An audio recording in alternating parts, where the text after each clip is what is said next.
B Sarojadevi ಅವರು ತುಂಬು ಜೀವನ ನಡೆದಂಥವ್ರು. 87 ವರ್ಷ ಪ್ರಾಯ ಅವರು ಇವತ್ತು ಈ ಹಲೋಕ ತ್ಯಜಿಸಿದಾಗ ಅದನ್ನೇ ಸಾಧು ಕೋಕಿಲ ಅವರು ಕೂಡ ಹೇಳ್ತಾ ಇದ್ರು. ಇನ್ನು ಬೆಳಿಗ್ಗೆ ಪೂಜೆ ಮಾಡಿ ತಿಂಡಿ ಮಾಡಿದ ಕೂಡಲೇ ಅವರು ನಿಧನರಾಗಿದ್ದಾರೆ ಅಂತ ಹೇಳಿ ಹಿರಿಯ ನಟ ಶ್ರೀನಿವಾಸ್ ಮೂರ್ತಿ ಅವರು ಕೂಡ ಮಾತಾಡಿದ್ದಾರೆ.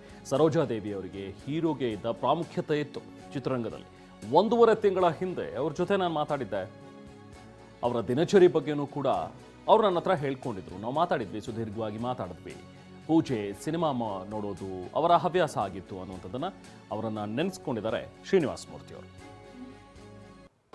ಬರೀ ಬಿ ಸರೋಜಾದೇವರು ಇವತ್ತು ನಮ್ಮಿಂದ ದೂರವಾಗಿದ್ದಾರೆ. ಕನ್ನಡ ಚಿತ್ರರಂಗ ಅಷ್ಟೇ ಅಲ್ಲ, ತಮಿಳು ಚಿತ್ರರಂಗ, ತೆಲುಗು ಚಿತ್ರರಂಗ, ಹಿಂದಿ ಚಿತ್ರರಂಗ, ಮಲಯಾಳಂ ಚಿತ್ರರಂಗ ಎಲ್ಲ ರಂಗಕ್ಕೂ ಭಾಳ ದುಃಖದ ವಿಷಯ. ಯಾಕೆ ಅಂತಂದರೆ ಪಂಚಭಾಷಾ ತಾರೆ ಅಂತ ಪ್ರಪ್ರಥಮವಾಗಿ ಹೆಸರು ಪಡೆದಂಥ ಬಿ ಸರೋಜಾದೇವಿಯವರು ಇವತ್ತು ನಮ್ಮಿಂದ ದೂರವಾಗಿದ್ದಾರೆ. ಎಲ್ಲರ ಜೊತೆಯಲ್ಲೂ ಅಭಿನಯಿಸಿದ್ದಾರೆ. ರಾಜ್ಕುಮಾರ್ ಆದಿಯಾಗಿ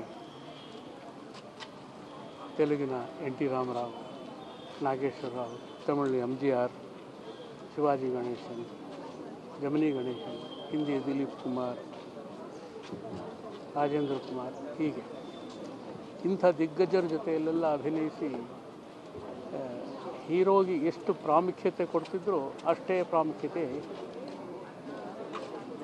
ಹೀರೋಯಿನ್ಗೂ ಕೊಡ್ತಿದ್ರು. ಅಂಥ ಹೆಸರನ್ನು ಪಡೆದಂಥ ಏಕಮೇವ ದ್ವಿತೀಯ ನಟಿ ಬಿ ಸರೋಜಾದೇವಿ. ನನ್ನ ಪುಣ್ಯ ಅವ್ರ ಜೊತೆಯಲ್ಲಿ ಅವರ ಗಂಡನ ಪಾತ್ರ ಒಂದು ಮಾಡಿದ್ದೆ. ಭಲೆ ಚಿತ್ರಾನ್ನ ಶಂಕರನಾಗದರಲ್ಲಿ ನಾಯಕನ ಪಾತ್ರ ಮಾಡಿದ್ದೆ. KC ಮೂವೀಸ್ ನಿರ್ಮಾಣ ಮಾಡಿದ್ದೆ. ಆವತ್ತಿನಿಂದ ಇವತ್ತಿನವರೆಗೂ ಈಗ 1.5 ತಿಂಗಳ ಹಿಂದೆ ಮಾತಾಡಿದ್ದೆ.